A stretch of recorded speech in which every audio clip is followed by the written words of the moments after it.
కుట్ర పన్నుతున్నట్లుగా మనకు తెలుస్తుంది. గుజరాత్ యాంటీ టెర్రరిస్ట్ స్క్వాడ్ 3 ఉగ్రవాదులను ఇటీవల అరెస్టు చేసిన సంగతి మనందరికీ తెలుసు. డాక్టర్ అహ్మద్ మొహియుద్దీన్, సయ్యద్ అజద్, సులేమాన్ షేక్, మొహమ్మద్ సుహేల్, మొహమ్మద్ సలీం ఖాన్ అనే ఈ ముగ్గురికి ఐసిస్ ఉగ్రవాద సంస్థతో సంబంధాలు ఉన్నాయని అధికారులు తెలిపారు. టెలిగ్రామ్ ద్వారా వీరు ఐసిస్ హ్యాండర్లతో టచ్లో ఉన్నారు. పాకిస్తాన్ ఉగ్రవాదులతోనూ వీరు సంబంధాలు కొనసాగిస్తున్నారు. వీరిపై ఏడాది కాలంగా నిఘా ఉంచిన భద్రతా బలగాలు ఆయుధాల కోసం గుజరాత్కు వచ్చిన సందర్భంలో వారిని అదుపులోకి తీసుకున్నారు. రైసిన్ను తయారు చేసిన హైదరాబాద్ ఉగ్రవాది దాన్ని ప్రయోగించడానికి పాకిస్తాన్ నుంచి ఆదేశాల కోసం ఎదురు చూస్తున్నట్లుగా ఏటీఎస్ అధికారులు అయితే తెలిపారు. మొహియుద్దీన్ గతంలో రెస్టారెంట్ బిజినెస్ చేశాడు. అక్కడే ఆముదం గింజలను ఉంచేవాడని, వాటిని రైసిన్ తయారీకి వాడినట్లుగా అధికారులు అయితే చెప్పారు. ఈ 3 ఉగ్రవాదులను అరెస్ట్ చేసిన ఏటీఎస్ అధికారులు వారికి స్థానికంగా ఎవరితో సంబంధాలు ఉన్నాయి, నిధులు ఎలా సమకూరుస్తున్నారు, ఈ కుట్రలో ఇంకెవరన్నా భాగంగా ఉన్నారా అనే దిశగా విచారణను అయితే కొనసాగిస్తున్నారు. ఇప్పటి వరకు బాంబు పేలుళ్లు, కాల్పుల ద్వారా అమాయక ప్రజల ప్రాణాలు తీసిన ఉగ్రవాదులు ఇప్పుడు జీవాయుధాలు, విషప్రయోగం దిశగాను కుట్రలు చేస్తుండడం అందరినీ కలవరలానికి గురి చేస్తుంది. అసలు ఈ ఉగ్రదాడుల్ని అరికట్టడం ఎలా, వీరికి అండగా నిలుస్తుంది ఎవరు, ఏం చేస్తే వీరిని అరికట్టవచ్చు, ఇదే అంశం గురించి ఈరోజు చర్చ కొనసాగిద్దాం.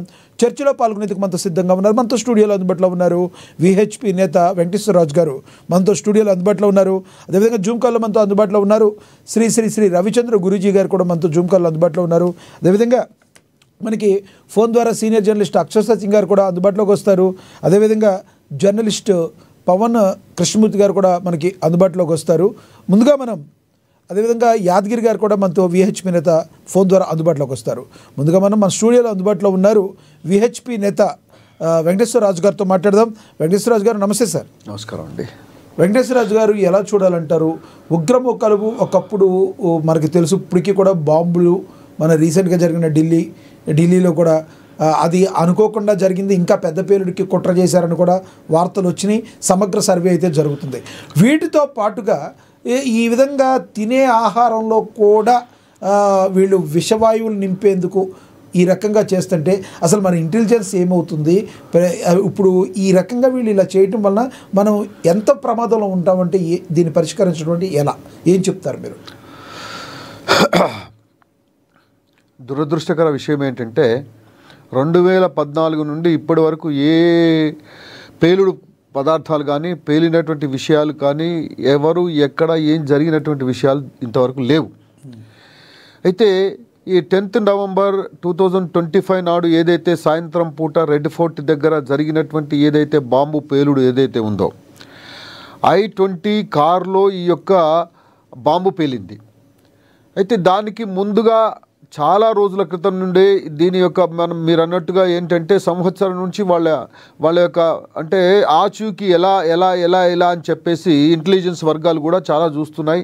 తర్వాత యాంటీ టెర్రరిస్ట్ వాళ్ళు కూడా వాళ్ళ వెంబడి పడుతూ ఉన్నారు.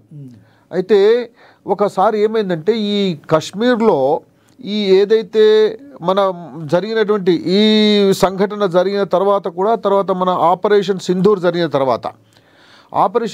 జరిగిన తర్వాత శ్రీనగర్ ఏరియాలో అవుట్స్కట్స్లలో కొన్ని వాల్ పోస్టర్స్ కనబడ్డాయి. ఏమని కనబడ్డాయంటే, మేము ఊరుకోము, మేము ఈ యొక్క ఆపరేషన్ సింధూర్కు తప్పకుండా మేము రిటాలియేషన్ తీసుకుంటాము అని చెప్పేసి అక్కడక్కడ పోస్టర్స్ వెలిస్తే అక్కడ ఉన్నటువంటి జీవీకే సందీప్ చక్రవర్తి అనేటువంటి ఒక ఐపీఎస్ ఆఫీసర్, అక్కడ SSPFతో ఉన్నటువంటి వ్యక్తి, అతను ఐపీఎస్, చాలా ఇంటెలిజెంట్, తర్వాత చాలా గ్యారంటరీ అవార్డ్స్ కూడా వచ్చాయి అతనికి.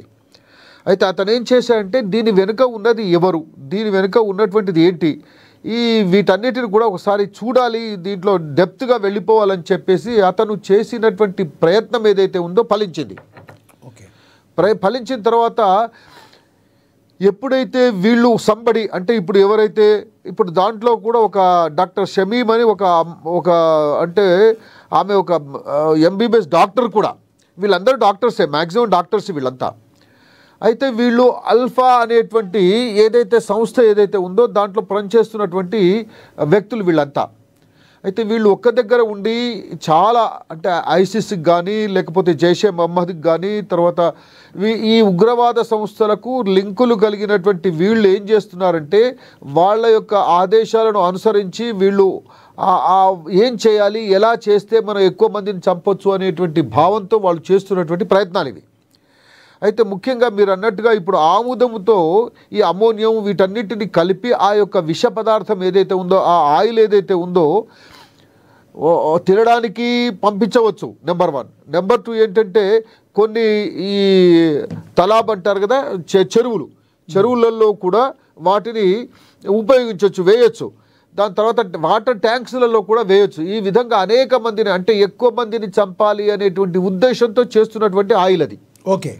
అయితే ఏదైతే ఈ ఉగ్రవాద మూకలు చేస్తున్నటువంటి వాళ్ళు ఇప్పుడు 4 పట్టుబడ్డారు. అందులో ఒక లేడీ కూడా, అది చెప్తున్నాను కదా, షమీమ్ అనేటువంటి ఆమె కూడా ఐసిస్తో సంబంధాలు, జైషే మహమ్మద్తో సంబంధాలు. ఆమె ఇంకొక ముఖ్యమైనటువంటి విషయం ఏంటంటే జైషే మహమ్మద్ యొక్క ఒక పార్టును అంటే ఒక శాఖని ఇక్కడ విస్తరింప చేయాలి అనేటువంటి ఉద్దేశంతో పనిచేస్తున్నటువంటిది ఆమె.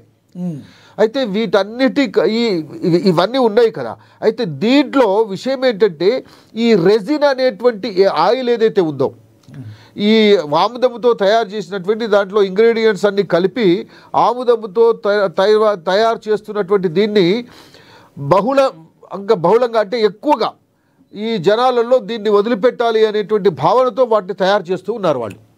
అయితే వాళ్ళ యొక్క ప్లాన్ చూడండి ఎంత దారుణమైనటువంటి ప్లాన్ అంటే, వాళ్ళు ఈ యొక్క అంటే ఆర్డిఎక్స్ను వాడడం ఒక పద్ధతి అయితే, ఇప్పుడు ఇంకొక విషయం కూడా మనందరికీ తెలుసు.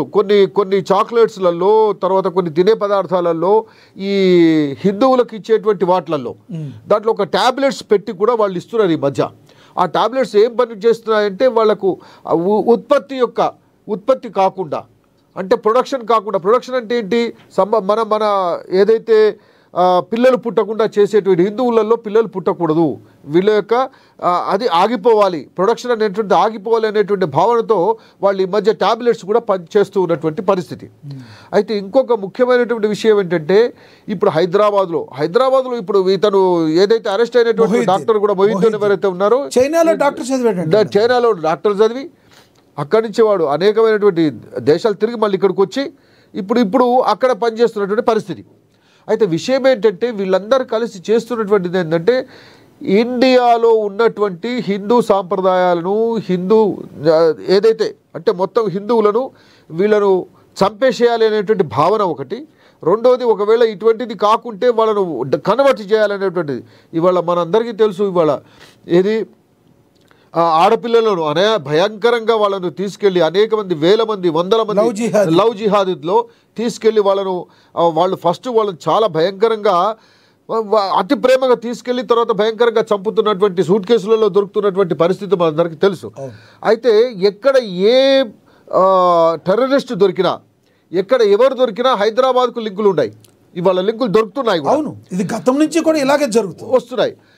అయితే విషయం ఏంటంటే వీటన్నిటికన్నా ముఖ్యంగా మన ఇంటెలిజెన్స్ కూడా ఇవాళ నిజంగా కూడా ఢిల్లీలో జరిగినటువంటి సంఘటన వెంటనే వీళ్ళందరినీ అరెస్ట్ చేయడం జరిగింది. చాలా తొందరగా, అత్యంత తొందరగా జరిగినటువంటి, అత్యంత ఇమ్మీడియట్గా జరిగినటువంటి. ఇప్పుడు ఢిల్లీలో జరిగింది కూడా అది పేలుడు డైరెక్ట్గా కాదు, ఆడు ఇంకా పెద్ద కుట్రకి ప్లాన్ అనుకోకుండా అది అలా జరిగిందని కూడా వార్తలు వస్తాయి. ఇంకొక విషయం ఏంటంటే ఇప్పుడు ఈ ముగ్గురిని అరెస్ట్ చేయడానికి అక్కడికి వెళితే వాళ్ళలో వీడు తప్పించుకొని ఎవడైతే ఇప్పుడు చనిపోయాడో ఆత్మాహుతి దళం వాడే, అది చనిపోయాడో వాడు ఇంకా 3 ప్లేసెస్లలో అంటే మన ఎక్కడెక్కడ అంటే ఇది ఉంది కదా, ఇది జరుగుతాయి, ఏది 12 సంవత్సరాలకు ఒకటి జరిగేటువంటిది పుష్కరాలు జరిగేటువంటి దగ్గర, తర్వాత కాశ్మీరంలో, తర్వాత ఢిల్లీలో, ఈ 3 ప్లేసులలో ఇంకా వాళ్ళు పెట్టడానికి రెడీ అయ్యిండ్రు. అవి విఫలమైనవి. ఇప్పుడు వీళ్ళు దొరకడం మూలాన అవి విఫలమైనటువంటి డొంకంతా కదిలింది. ఎస్, ఇంకొకటి ఎవరైతే ఇవి చేస్తున్నారో దేశద్రోహులుగా ఉండే కొంతమంది మన దేశం వాళ్ళే వాళ్ళకి సపోర్ట్ చేస్తున్నారు అనుకోవచ్చా కొంతమంది? 100% అండి. ఇప్పుడు వాళ్లకు ఇక్కడ ఉండేటువంటి పరిస్థితులు, ఇక్కడ ఉండి వాళ్ళను చిన్న ఉదాహరణ అండి, ఇన్ఫిల్ట్రేషన్స్ అంటున్నాం మనం. ఇన్ఫిల్ట్రేషన్స్ అంటే ఇప్పుడు బంగ్లాదేశ్ నుంచి వచ్చినటువంటి వాళ్ళు ఎవరైతే ఉన్నారో వెస్ట్ బెంగాల్లో ఇవాళ తిష్ట వేసుకొని ఉన్నారు. వెస్ట్ బెంగాల్ ఒకటే కాదు, అన్ని రాష్ట్రాలలో, మన రాష్ట్రంలో కూడా హైదరాబాద్లో అనేక మంది రోహింగ్యాలు ఇప్పుడు ఇవాళ వాళ్ళను చేరదీసి, అయితే వాళ్ళకు ఒక ప్రాసెస్ ఉంటుందండి. ఏం ప్రాసెస్ అంటే, వాళ్ళు ఇప్పుడు ఒక వేరే దేశం నుంచి వచ్చారు. వేరే దేశం నుంచి వచ్చినటువంటి వాళ్ళకి డైరెక్ట్గా ఏం చేస్తారంటే ఒక మసీద్కి వెళ్ళిపోతారు. మసీద్కి వెళ్ళిపోయిన తర్వాత అక్కడ తబ్లిక్స్ అని, తర్వాత అక్కడ మౌల్వీస్ అని ఉంటారు. వాళ్ళు ఏం చేస్తారంటే వీళ్ళని కొన్ని రోజులు వీళ్ళు అక్కడే అట్టి పెట్టుకొని వాళ్ళకు భోజనాలు గీజనాలు సదుపాయాలు కల్పించేసి వాళ్ళని ఎక్కడికి పంపాలి అనేటువంటిది వాళ్ళ పై వాళ్ళకి చెప్పేస్తారు. ఇది అప్ టు ఢిల్లీ వరకు వెళ్తుంది. ఇది ఇమాంల వరకు వెళ్తుంది. ఇమాంల వరకు వెళ్ళి అక్కడ వాళ్ళు ఏం డైరెక్షన్స్ ఇస్తారో అక్కడ నుంచి వాళ్ళకు ట్రైనింగ్స్ ఇవ్వడము, తర్వాత వాళ్ళకి అక్కడ కావాల్సినటువంటి ఆధార్ కార్డు కానీ, వాళ్ళకి అక్కడ కావాల్సినటువంటి రేషన్ కార్డు కానీ, అక్కడ కావాల్సినటువంటి వాళ్ళు వేరే దేశాలకు పోవాలంటే కూడా వాళ్ళకు పాస్పోర్ట్లు కూడా ఇచ్చేటువంటి పరిస్థితి ఇవాళ జరుగుతున్నది. అయితే వీళ్ళందరికీ కూడా ఇవాళ సపోర్ట్ చెప్తున్నాను, ఇవాళ ఓల్డ్ సిటీ ఇవాళ అడ్డగా మారిపోయింది. వాళ్ళను వచ్చేసి ఎక్కడ పడితే అక్కడ ఉంటున్నారు వాళ్ళు ఇవాళ. అయితే ఇంకొక విషయం, ఘోరమైనటువంటి విషయం ఏంటంటే, వాళ్ళు ఏది చేయడానికైనా సిద్ధమవుతారు. వాళ్ళు ఇవాళ 200 రూపాయలు ఇస్తే మర్డర్ చేయడానికి సిద్ధమవుతారు వాళ్ళు. ఎందుకంటే వాళ్ళు వచ్చిందే ఎందుకు, వాళ్ళు ఇక్కడ తలదాచుకోవడం నెంబర్ 1. నెంబర్ 2 ఏంటంటే, ఎప్పుడైనా మేము పోయేదే, ఈ విధంగా చేస్తే జన్నత్కి వెళ్తామని చెప్పి అంటున్నారు. పవిత్ర యుద్ధం లాగా ఫీల్ అవుతున్నారు.